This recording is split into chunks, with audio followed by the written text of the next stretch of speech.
السلام عليكم ورحمة الله وبركاته. إن الحمد لله والصلاة والسلام على أشرف الأنبياء وعلى آله وأصحابه ومن والاه. وبعد. Alhamdulillah, we are today going to look at perhaps one of the most important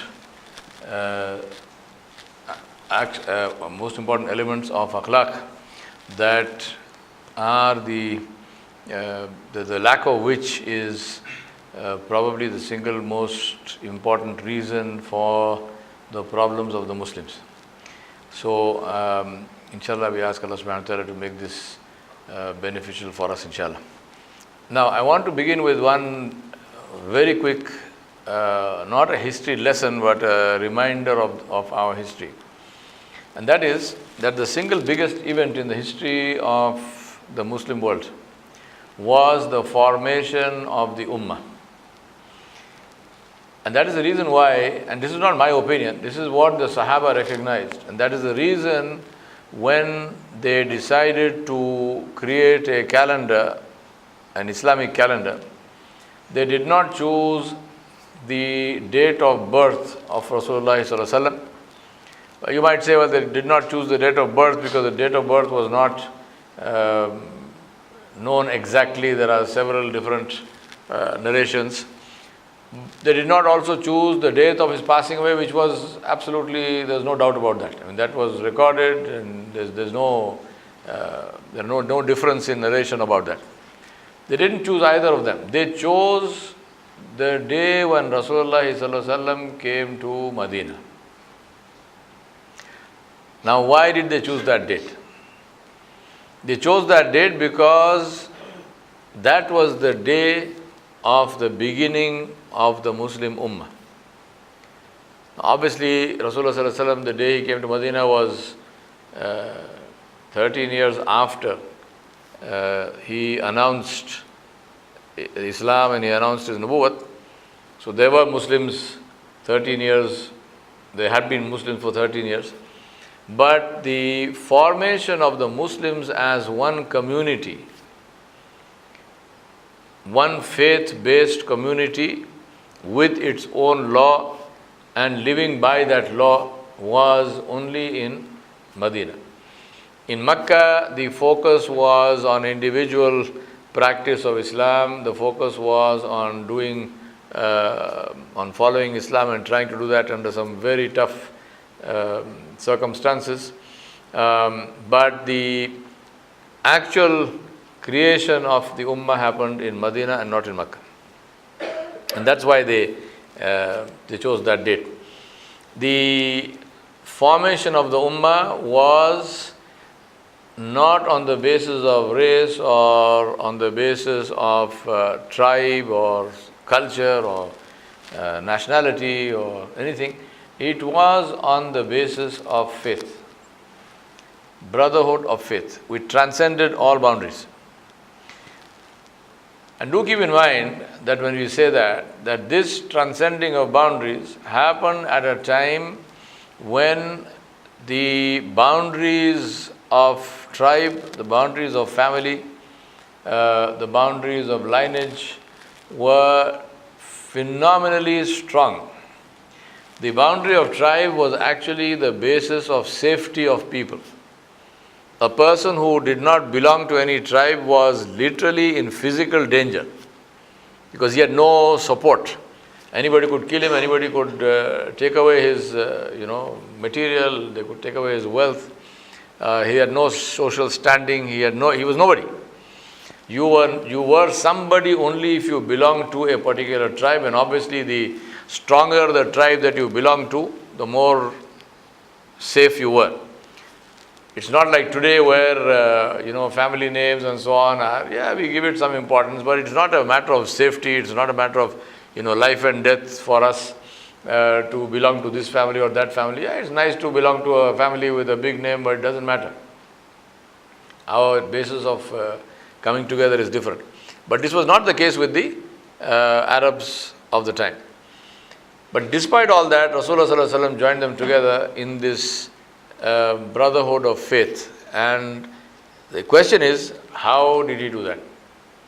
How did He bring together people who had such enormous differences, such enormous basis of division, and He joined them together and He forged a new identity, which was an identity based on Islam. How did He do that?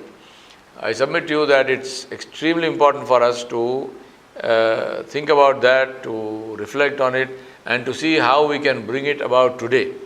Because if there is one single thing that is destroying us as a people, it is our differences internally. It's not external enemies, it is not Islamophobes, it is not anti-Muslim activity by this one or that one. It is the internal differences, the internal conflicts, the internal problems of Muslims, which we as Muslims find we are unable to solve. And that has to change. That has to change, and it's quite literally a matter of survival. It's no longer a matter of saying that, we must do this, it's nice for us. Not a question, it's literally a matter of survival. If we do not do that, then our situation is only going to go from bad to worse. Now, what are the critical attitudes to bring about this kind of bonding on the basis of Islam? And these rules, of course, apply to. I'm saying Islam because we are talking about. This is a lecture on Islam, but otherwise, all of these rules apply to any kind of differences, any kind of conflict situations, not only with Islam. So this is good for anyone. 5 critical attitudes. Number 1 is respect for each other, genuine respect for each other as brothers, as individuals. Number 2 is respect for the contrary opinion. Respecting an opinion that is different from your own. And I'll tell you why that is important. Please understand, see, the words I'm using is not accidental. I think about every single word that I use. I'm not saying accepting or tolerating or allowing or, no, I'm not saying, or permitting, no, I'm saying respecting the contrary opinion. There's a difference between tolerating a contrary opinion and respecting a contrary. There's a huge difference between respecting a contrary opinion and tolerating. I'm not talking about tolerance. I'm talking about actually genuinely respecting a contrary opinion. Number 3 is the ability to dialogue and debate without rancor, without getting angry, without getting emotional, without attacking each other. To dialogue and debate, I have a point of view, you have a different point of view, I do not agree with you, but I will treat you, I will talk to you with respect and with love and with affection, and I will appreciate the fact that you have taken the trouble to engage with me in this particular matter. I will not start abusing you, I will not start attacking you personally because you have an opinion different from mine. Not because I did anything to you, but because I have a different opinion. This is unfortunately our situation today. We attack people personally, not because they harmed us in any way, but because they happen to have a different take on the world, they happen to have a different opinion, and we feel that therefore, since you don't have a way of countering the opinion, or you don't have the ability to respect that, you start attacking the individual. This is the root cause of our problems. So I'm saying we need to do the opposite of that. Number 3. Number 4 is the bonds of brotherhood must be unaffected by disagreement. Yes, we disagree, but we are brothers. Not only a case of saying we are brothers and if you are in danger, I will lay down my life for you. Forget about laying down your life. I'm saying you and I will sit down and have a meal together. You and I will go to each other's houses. You and I will respect each other's families. This is in Farsi. There is a quote. It says that I'm ready to give my life for you, but don't ask me for 10 rupees. So that's not the kind of laying down the life. बोलना आसान है, जिंदगी हाजिर है, कौन मांगा जिंदगी? So the point here is that brotherhood, the bond of brotherhood remains unaffected by the disagreement. And the last one is concern for common good supersedes self-interest. So recommend and take actions and think about what is beneficial for everyone even if it is inconvenient for you as a person. This is very, very critically important. So if we have these 5 attitudes, then inshallah we can build that brotherhood. Finally, the 2 other things I want to say. One is that only when you own the mistake can you own its solution. Only when you own the mistake can you also own its solution.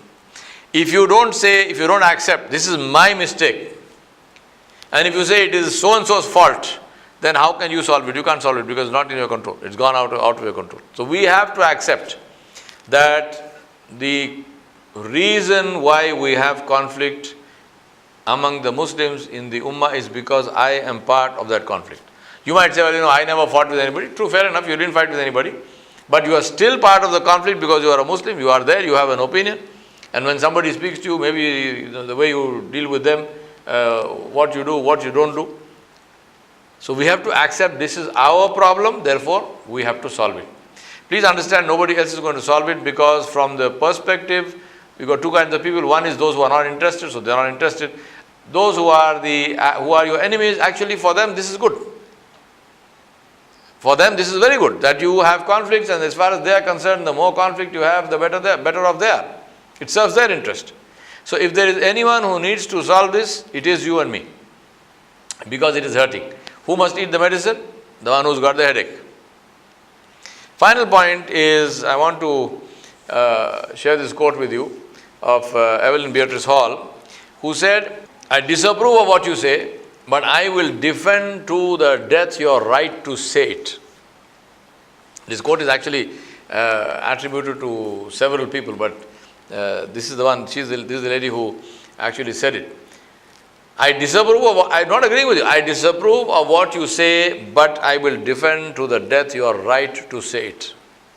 Freedom of speech is the willingness to stand up for a statement that goes against your own belief.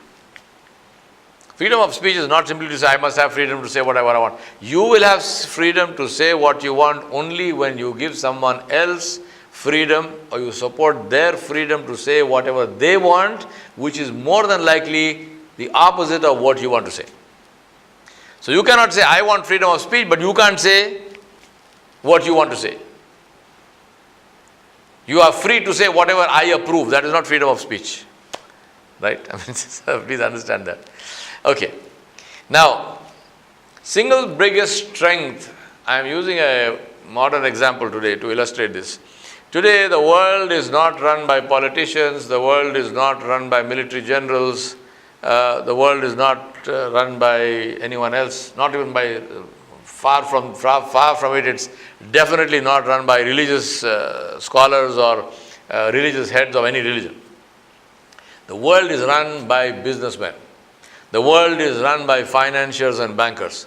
The world is run by the big multinational, global multinational corporations. It is for their interests that wars are fought. It is for their interests that governments put down state policy. Globally, this is the actual situation. For anyone who understands anything about politics, you will see this as clear as daylight. Now, one of the biggest strengths of the Western corporate culture, and I have been in that Western corporate culture now for 35 years. At the highest levels, I consult with the major global corporations. I sit in board meetings. I work with them across the board. Their greatest strength is the deliberate space given to the contrary opinion and the respect with which it is treated. In most global corporations, it is an unwritten rule that if you are tagged as a person who always agrees, then your career is going south. You must be seen as a person who has an opinion, who can push back, who can stand up for the minority view, who does not just agree with the boss. This is part of your image, which helps you in your career progress. Not yes men. When I teach career development, this is one of the things we teach. Use your brains, because the whole point is, if you are agreeing, if everyone is agreeing on something, then it means that you are not using your brains. Number two, they do what is called what-if analysis. And what-if analysis consists of deliberately asking questions against the ongoing dialogue. So supposing there is a corporate policy, this is what we should do, marketing of a particular product. Then we say, if all the assumptions that we have made are wrong, then what?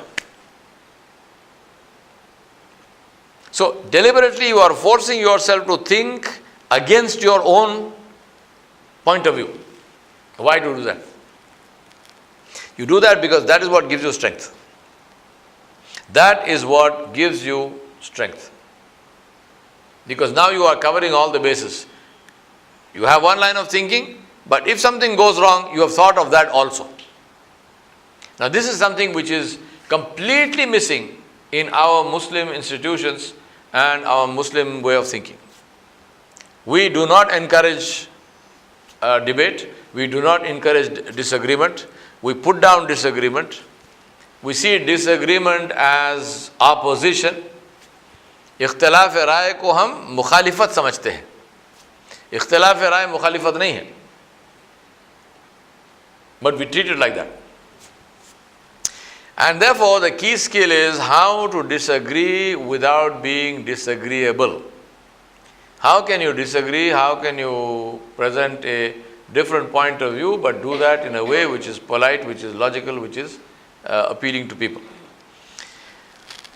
Now the basis of brotherhood of faith was faith and not anything else. And that's why Allah subhanahu wa ta'ala mentioned this in two places in the Quran. In Surah Al-Anbiya, Allah subhanahu wa ta'ala said, Inna hadhihi ummatukum ummatan wahida wa ana rabbukum fa'budun. Allah said, truly this ummah of yours is one ummah and I am your Rabb, therefore worship me. So Allah is talking about the unity with respect to who we worship. And then in Surah Al-Mu'minun, Allah subhanahu wa ta'ala said, وَإِنَّ هَذِهِ أُمَّتُكُمْ أُمَّةً وَاحِدًا وَأَنَا رَبُّكُمْ فَاتَّقُونَ. Same ayat except for the last word which is different. There it was فَعْبُدُونَ, here it is فَاتَّقُونَ. Allah saying, and verily this ummah of yours is one ummah and I am your Rabb, so have my taqwa. The first one relates to ibadah.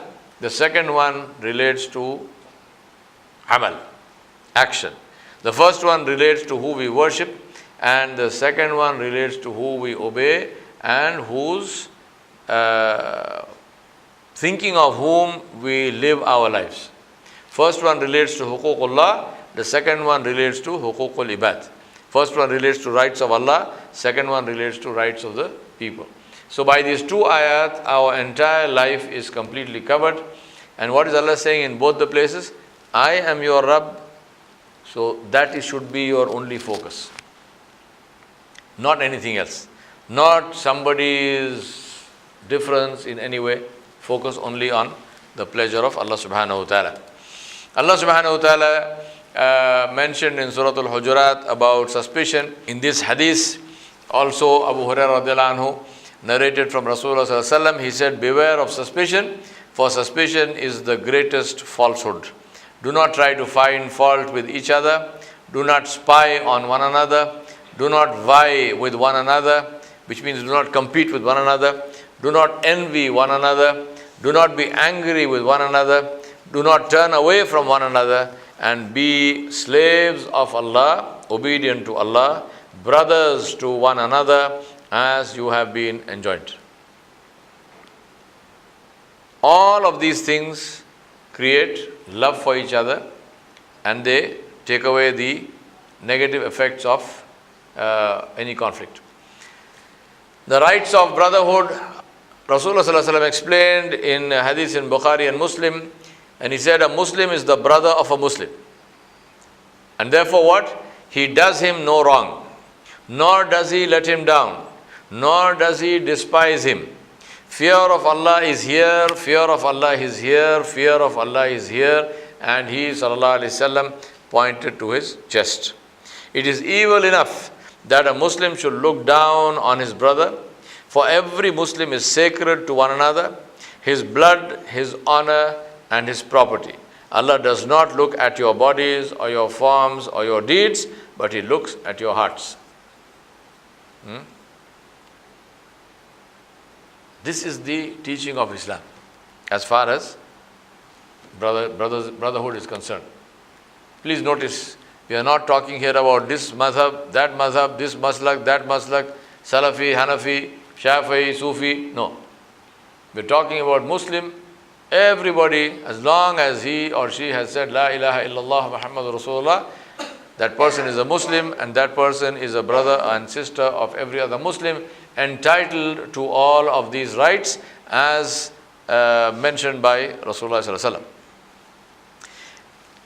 In Surah Al-Hujurat, which I mentioned to you earlier, Allah subhanahu wa ta'ala said, إِنَّمَا الْمُؤْمِنُونَ إِخْوَةٌ فَأَصْلِحُوا بَيْنَ أَخَوَيْكُمْ وَاتَّقُوا اللَّهَ لَعَلَّكُمْ تُرْحَمُونَ. Allah subhanahu wa ta'ala said, the believers are brothers in Islam, so make reconciliation between your brothers. فَأَصْلِحُوا بَيْنَ أَخَوَيْكُمْ. If you find that there is a conflict between two brothers, intervene, go there, solve it, help them to come together. Don't just sit and watch. And definitely don't put some more petrol in that.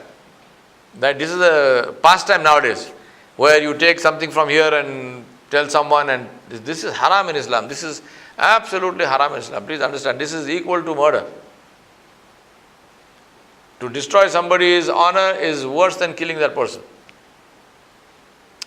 And fear Allah that you may receive mercy, because conflicts destroy brotherhood. Now, reconciling conflicts, Abu Hurairah radiallahu anhu narrated from Rasulullah sallallahu alaihi wasallam, who said, the doors of the garden, which is Jannah, are opened on Monday and Thursday. Every Muslim slave who does not associate anything with Allah is forgiven, except for the person who has enmity between him and his brother. It is said, leave these two until they have reconciled. Leave these two until they have reconciled. And this is in Muwatta Imam Malik. Abu Hurairah radiallahu anhu again reported from Rasulullah sallallahu alaihi wasallam that Nabi sallallahu alaihi wasallam said, the deeds of people are presented every week on 2 days. That is Monday and Thursday. And every believing slave will be granted pardon, except the one in whose heart there is rancor, there is hatred, there is enmity against his brother. And it would be said, leave them and put off until they reconcile. And this is in Sahih Muslim. My brothers and sisters, we have the ayat of Surah An-Nisa with regard to the basis of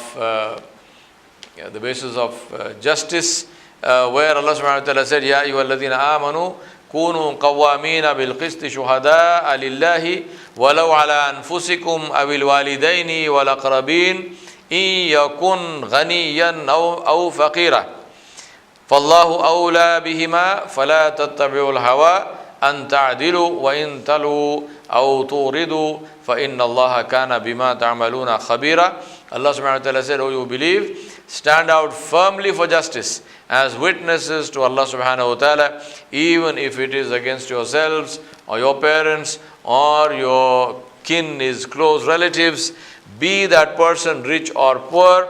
Allah subhanahu wa ta'ala is a better protector to both of you than yourselves. So do not follow the lust of your heart, lest you may avoid justice. And if you distort your witness or refuse to give it, verily Allah subhanahu wa ta'ala is ever well acquainted with what you do. What is the meaning of standing up for justice even against yourselves? It means to accept that you are wrong. To bear witness against yourself means to own up and say, yes, I was wrong, no matter what it was. And believe me, in studying the sources, and conflict management is one of my specialties in consulting, the root cause of conflicts is the unwillingness to accept a mistake. And in some of the worst conflicts in the world, today they have become so bad and so terrible that it's almost, you feel like this is never going to end. But if you go to the root cause of that, all it it would have taken at the beginning was just one word to say, I'm sorry, this was a mistake. Khalas. There would have been no conflict. But then the ego comes into it and you say, no, I'm not wrong, and this is the other person's fault, and then it builds and builds and builds and builds to the point where you get where now it looks like it's completely insolvable. But believe me, every single conflict in the world, you name the conflict and I will tell you how it can be solved. As simple as that. Every single conflict in the world is solvable provided we follow what the Quran has said, which is that we are willing to own up to our own mistakes. You do not have to be a Muslim for this, believe me. I'm just telling you, the Quran has said this, but this what the Quran says applies to all of mankind, not only to the Muslims. As long as you and I are willing to own up to our mistakes, there is not a single conflict, individual or collective, that cannot be resolved. And vice versa is true. Until you accept that you are wrong, that conflict is never going to be solved. I mean, both are equally true. So the essential conditions for conflict resolution, one is focus only on pleasing Allah subhanahu wa ta'ala, not on your own ego, not on your personal self-interest. Does it please Allah subhanahu wa ta'ala? Number two is the genuine desire to resolve the conflict. The problem with most conflicts is that they serve the people who are in it. Today, believe me, why are people preaching division? Why are people, Muslim people, why are they preaching hatred? And they are preaching hatred, believe me, don't make no mistake about this. Somebody sent me a picture of a board at one of the masajid in Hyderabad, where it gave a list of people banned. At least the spelling should be right. It's a B-A-N-D-D. So B-A-N-D, banned. So Baja Bajar. So and so, this one. All of these are banned from this masjid. So is it a house of Allah, or is it that person's house, whoever built it? It is haram for a masjid to prevent a Muslim from coming in there to worship Allah subhanahu wa ta'ala. Absolutely haram. If in a masjid, if they prevent a Muslim from coming in to worship, then that masjid is no longer a masjid. I'm not saying allow them to come and lead the salah or deliver a khutbah. No. Somebody wants to come and pray. And you say, no, you cannot come because you are Ahle Hadith, or you are Barelvi, or you are Deobandi, or you have no business. You are Shia, you are Sunni. No. A person, a Muslim wants to come and pray in the masjid, no matter what his or her aqidah, no matter which madhab. If that is a masjid, then that individual has the right to come and pray there. Anyone stopping them comes under the definition in the Quran where Allah subhanahu wa ta'ala said, He cursed the people and He said, they are those who come in the way and prevent the Muslims from worshipping Allah subhanahu wa ta'ala.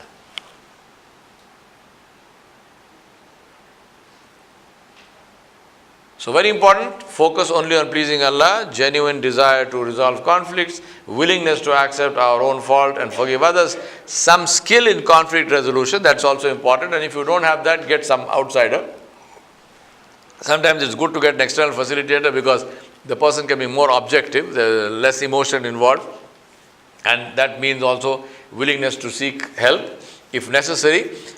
Without this, conflict resolution is not possible, but with it, definitely any conflict can be resolved. Now, accept these facts that conflicts continue because both sides benefit from that conflict situation. This is a harsh reality. Take any conflict in the world, whether it's a conflict between husband and wife, whether it is father-son, whether it is mother-daughter, whether it is daughter-in-law, mother-in-law, whether it's country, whether it is groups of people in countries. Like take Palestine, take Kashmir, take Syria, take Iraq, take Yemen, take the conflict that is happening in right now in the Middle East. Every single conflict, they continue only for one reason, which is that both sides are in one way or the other benefiting from that conflict. The moment they decide we really want to solve this conflict, believe me, that conflict will vanish, it will disappear. There is no way that conflict will continue, provided people are genuinely interested in solving the conflict. Number two, breaking the cycle. We have to understand this. Breaking that cycle is neither easy nor painless, but it is absolutely essential to break free from that cycle. Otherwise, the conflict will not be resolved. You have to make that break. And this is what Rasulullah Sallallahu Alaihi Wasallam did. Sulh Hudaybiyah is that. It is breaking that cycle. Was it easy? Was it painless? No, it was not. Very, very painful, very difficult, but they did that. Nabi Sallallahu Alaihi Wasallam did that, the Sahaba did that, and then Allah Subhanahu wa Ta'ala opened the doors of success for them. Third one is that harmony will be genuinely beneficial and worth the trouble. This is what we really have to accept. And that's what Sulh Hudaybiyah did. It gave them harmony in the place of conflict. And more people entered Islam after Sulh Hudaybiyah than they had entered in the many years preceding that. I want to share with you a model. There is a book also which I am suggesting you read. It's called Games People Games People Play. It is by Eric Berne. It's a book on what we call transactional analysis in psychology, TA. And it talks about what he calls this triangle, which is adult, child, and parent. These are the three ego states. The adult ego state, the child ego state, and the parent ego state. I won't go into the details of that, but the adult ego state is the one that you want to be in, which is own responsibility for yourself. As long as you keep saying the statements which are there, which is that you made me do it, you hurt me, got you now, all of that, then it means you are in the other two ego states, and that never ends, right? So to get into the adult ego state is to say, I am responsible for my life. So therefore now I will take whatever action is required to give me the kind of life that I want. The formula for making friends also Allah Subhanahu wa Ta'ala Jalla Jalaluhu taught us, and that formula is Allah Subhanahu wa Ta'ala said, وَلَا تَسْتَوِي الْحَسَنَةُ وَلَا السَّيِّئَةُ إِدْفَعْ بِالَّتِي هِيَ أَحْسَنُ. And what will happen if you do that? فَإِذَا الَّذِي بَيْنَكَ وَبَيْنَهُ عَدَاوَةٌ كَأَنَّهُ وَلِيٌّ حَمِيمٌ وَمَا يُلَقَّاهَا إِلَّا الَّذِينَ صَبَرُوا وَمَا يُلَقَّاهَا إِلَّا ذُو حَظٍّ عَظِيمٍ. Allah is also saying for whom it will be easy and for whom it is difficult. Allah said that the good deed and the evil deed are not equal. Repel the evil with a good deed. Repel the evil with one which is better. And then verily, if you do that, verily between the person who was your enemy, between whom and you there was enmity, you will become as Waliyun Hamim, will become as very close friends. So not only will the enmity go away, it will actually change into friendship. Provided you do not try to repel evil with evil, but you repel evil with good. So if somebody is doing something to you, if somebody is yelling, screaming and cursing you, you don't curse back. You behave with patience, you behave with dignity, and then you will find that things will change. And then Allah said, but none is granted this above quality except those who have sabr, who are patient, and none is granted that except the owner of the great portion of happiness in the hereafter. Meaning that if you find that you have this character, then inshallah this is very good news for you, because Allah is saying that the one who has this kind of character is somebody who will get Jannah inshallah. Right? So owning responsibility is very important. What is the method? How must you resolve conflicts? 4 things. Number 1, hear both sides of the story. This is a very critical thing. Sometimes Nabi Sallallahu Alaihi Wasallam in one hadith, Rasulullah said that if a man comes to you complaining that somebody hit him and blinded him in one eye, and you see that his eye is actually blinded. So here is a man coming and saying that so-and-so attacked me and blinded me in one eye, and you see that his eye is blinded. So there is proof. Rasulullah said, even then do not believe him until you see the other person, because maybe this man initiated the fight and blinded that one in both eyes. So you don't know that until you also hear the other side of the story. This is very important, and where we don't do that, where we do not hear both sides of the story, we then live to regret that, believe me. So number one is listen to both sides of the story and do that objectively. Number two is show what's in it for me, WIIFM, what is in it for me to both parties. How will resolving this conflict benefit you and benefit you? Number three is be absolutely just and fair and fear Allah subhanahu wa ta'ala, who knows everything. Don't try to side with one or the other. Be absolutely objective and fair. And number one, continuously check your own niyyah frequently. Because shaitan plays games and shaitan can make you give a wrong decision which will backfire on you. So very, very important, because Rasulullah sallallahu alaihi wasallam said nothing pleases shaitan more than to create conflict between brothers, to create conflict between husband and wife. This is the favorite pastime of shaitan. He loves it because of the corruption that it spreads in society. In Sunan Abi Dawud, Rasulullah sallallahu alaihi wasallam said, Abu Umama radhiyallahu anhu narrated that Rasulullah sallallahu alaihi wasallam said, I guarantee a house in the surroundings of Jannah for a man who avoids quarreling even if he is right, and a house in the middle of Jannah for a person who avoids lying even as a joke, and a house in the high part of Jannah, upper part of Jannah, for a man who made his character good. So this is the importance of patience and of not arguing and fighting. And that's why Allah subhanahu wa ta'ala said, وَاعْتَصِمُوا بِحَبْلِ اللَّهِ جَمِيعًا وَلَا تَفَرَّقُوا. This is a hukum from Allah subhanahu wa ta'ala. Allah subhanahu wa ta'ala said, hold tight to the rope of Allah subhanahu wa ta'ala and do not be divided. Allah did not say do not disagree. Allah didn't say la takhtalifu. Allah said la tafarraqu. So disagreement is natural, disagreement can happen. Disagreement is a sign that the other person is actually committed to the cause. Disagreement is a sign that they are using their intelligence. But differing and dividing is a different issue. That's a choice we make, and that's not a choice that we should make. And that's why I say difference of opinion is not opposition. Difference of opinion is actually a sign of commitment. इख्तिलाफ़ राय मुखालिफत नहीं है. इख्तिलाफ़ राय अलग चीज़ है, मुखालिफत अलग चीज़ है. राय में इख्तिलाफ इसलिए होता है कि उस शख्स को उस मसले में दिलचस्पी है, इसीलिए तो इख्तिलाफ, उसके राय में इख्तिलाफ है. अगर नहीं दिलचस्पी नहीं होती तो वो आपके साथ इख्तिलाफ करता ही नहीं. There is no need to disagree with you. I am not interested in the thing, so why should I disagree with you?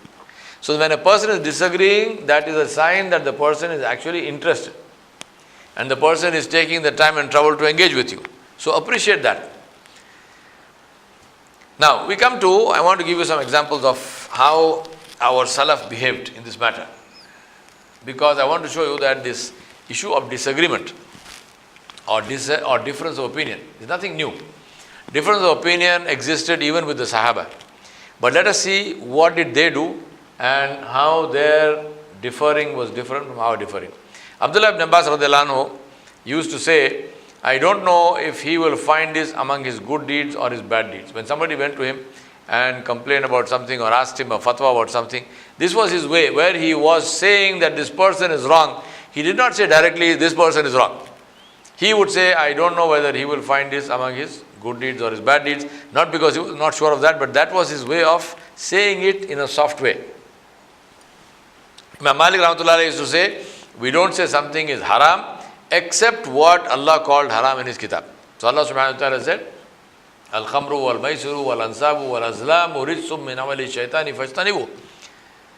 Allah subhanahu wa ta'ala said the alcohol or intoxicants of any kind, not just alcohol, drugs and so on, all intoxicants, and pork, all pig products, divining, fortune telling, all of this vastu, gistu and stuff, gambling, right? All of these things, Allah said, these are haram. Allah subhanahu wa ta'ala made them haram. Allah subhanahu wa ta'ala called shirk haram.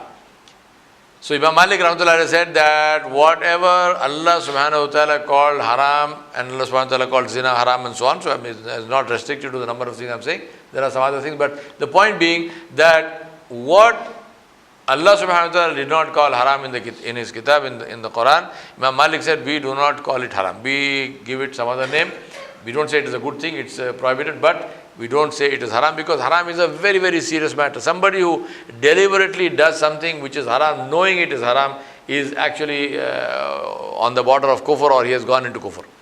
So it is not something which is to be said so easily. And today you find that this is the common taqiyya kalam for many people. This is haram, that is haram, that is haram. Who are you to say what is haram? Allah subhanahu wa ta'ala has said what is haram. Right? So it's very important that to remember that nobody is receiving wahi. So don't say something is haram because Jibreel alayhi salam didn't come to you and give you wahi right now. Imam Shafi'i rahmatullah alayhi, and this position of Imam Shafi'i rahmatullah alayhi is the position of all the Aimah. He used to say, I believe I am correct. He's talking about now whatever ruling that he may have given. He said, I believe I am correct with the possibility of being mistaken. And I believe that my brother, which is the other person who has a different opinion, he said, I believe my brother is not correct, is incorrect, with the possibility of being correct. Now this does not mean he is not sure of his opinion. He is sure of his opinion, but he is humble enough to understand that this opinion that I have got is a result of my intellect, is a result of my thinking, my logic, my deduction, and I do not know whether this is absolutely correct because I am not God. I am not God, I am not Allah, I am not Rasul, I am not receiving wahi, so I cannot say with absolute certainty that my way of coming to a conclusion is the only right way. No. This is the best that I know.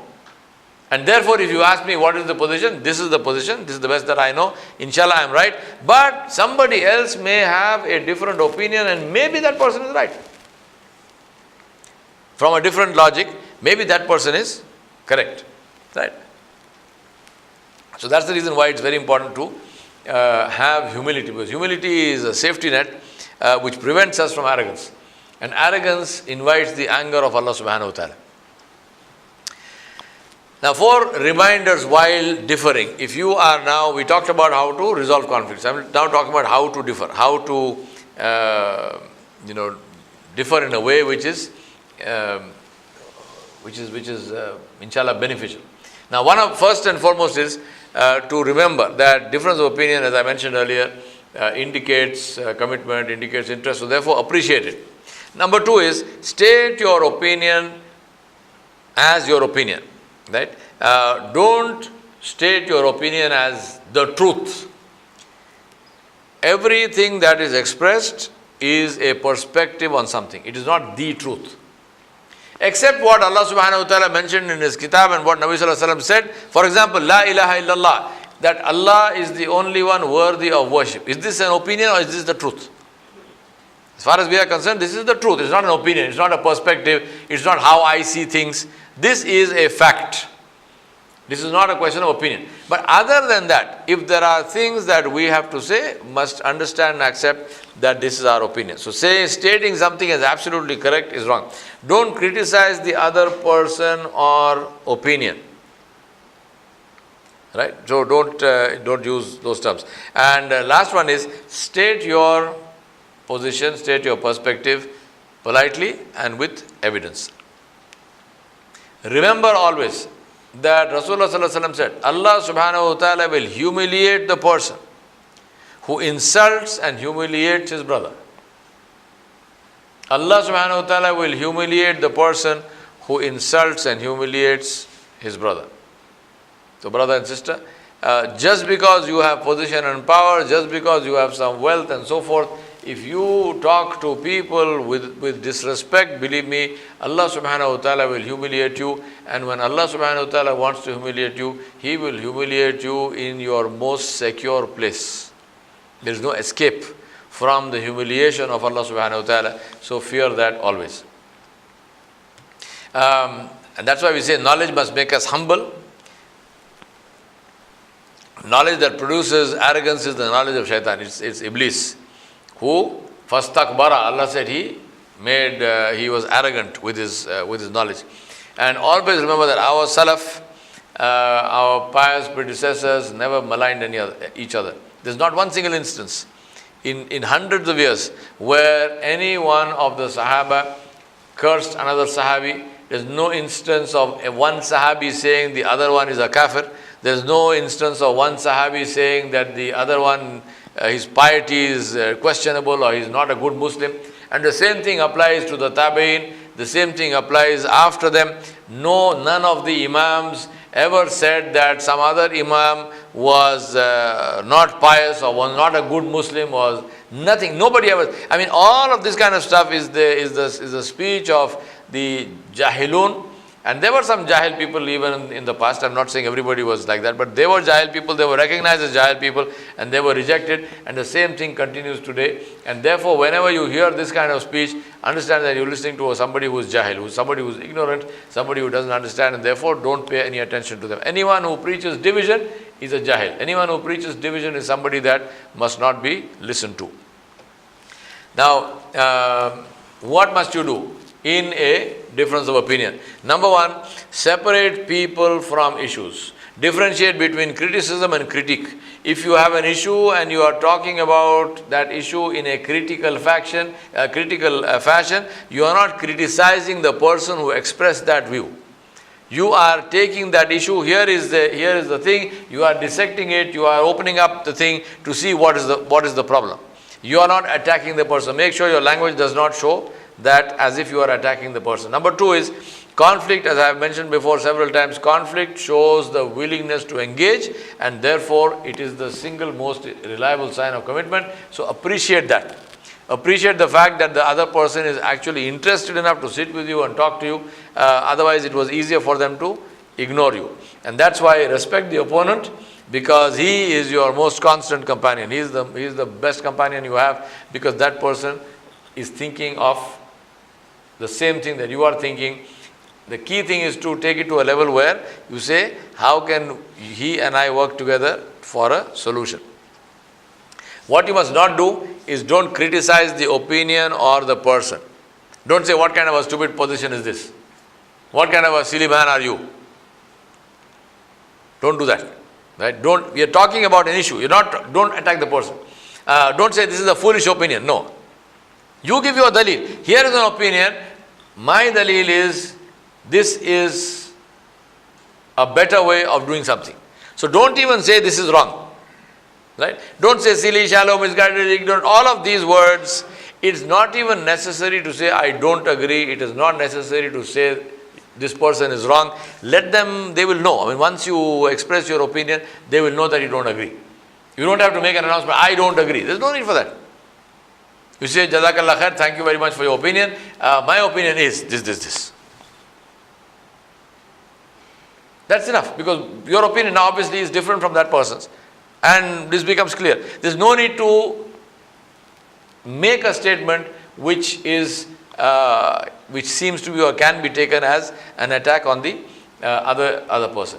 I have said here, don't show irritation or impatience. I'm not saying don't be irritated, because you might be irritated. It's a normal thing, if somebody is saying something in a particular way, you might feel irritated. But don't say that. And if you really feel like oppressed at this particular time and I really can't take this anymore, take a break, go have a nice cup of tea or something, and come back and try to resolve it. Don't stick with that, because what will happen is that after a while, your own self-control will go, and then everything falls apart. So don't do that. Don't push yourself, or don't push that thing to that level. Disengage, go, and then do what you need to do. To understand, very important, that critique is not criticism. For example, say if we are discussing the time of Amir Muawiyah radiallahu anhu and his succession of Yazid taking the Khilafah from Amir Muawiyah. Now, supposing we are discussing that. So obviously in that course of discussion, you will have different opinions. Some people will say this was right, some people will say that is right, and so on and so forth. You have to understand and keep in mind that we are not criticizing Muawiyah radiallahu anhu, we are not saying he is right, we are not saying he is wrong. We are looking at the issue, and we are saying what can we learn from this issue. I am deliberately taking this as an example because it's in Islamic history, it's a very touchy point, it's a very potentially volatile thing, and most people generally avoid talking about this. Why? Because we don't know how to deal with conflicts. So we say, safe thing is don't talk. But then you never learn any lesson either. If you are not going to analyze your history, you are not going to learn any lessons. So same thing applies to anything else. This is not the only place to learn history. I mean, many other instances. So very important. What must you do? Number one is critical analysis is different from criticism. We are not criticizing, we are critiquing. Number two is three things to be done. Number one is separate reason from emotion. You have to disengage the emotion. If you are too emotional in that matter, if you are feeling too much in the heart, then the best thing to do is take a break and come back when you are more cool-headed. Number two is logic is different from ego. It's not about you and how good you are or bad you are. It's a question of logically coming to some conclusions. And number three, separate the person from the action. Right? Here is the action. We are not talking about this person or that person. We are saying here is an action. For example, to come back to the same issue of the succession of Yazid from his father Muawiyah radiallahu anhu, we say here is an action. In succession, what must take precedence? What are the factors to be considered when you are choosing a successor? So you are not now praising anybody or criticizing anybody. You are looking at the issue of succession. Now the issue of succession is a valid issue for us even today. And you don't have to be a Khalifa for succession. I mean, in your own businesses, in your own families, right? In our organizations, when somebody is in a leadership position, what about succession planning? Succession planning is a live issue every single day. So if you are considering succession planning, and the same thing is happening in most of our Muslim organizations, there is, within quotes, monarchy of one kind or the other. The son takes over from the leader. On what basis? So then how is that any different from, a king handing over to his son? So it's very important for us to be able to think about that. And that's why the model is, we have to change from me versus you to me plus you versus the problem. So it is not a question of winning or losing. It's a question of solving a problem. Here is an issue, how do we solve it? It's not me versus you. It's not a matter of winning and losing. Now what helps and hinders? What helps is genuinely respect for the other person, appreciating their commitment, active listening to understand them. I understand you to be saying this. Repeat what the person said. Repeat your understanding. Let the person verify whether this is true or not. Willingness to change your own opinion. Exploring alternatives and looking for mutual benefit, which brings about a win-win. And what hinders is hypocrisy, which is because acting can't be sustained. Closed minds, not willing to do. You have already come to a conclusion, you are not really interested, you are pretending to be in that discussion. That doesn't help. Arrogance, looking down on others, these people are wrong and so on. My way or the highway, that kind of thinking doesn't work. Lack of patience, anger, ego, and of course not enough homework. If you want to resolve a situation, you have to learn about that situation. That is very, very important, right? Jazakumullahu khairan. Assalamu alaikum wa rahmatullahi wa barakatuh.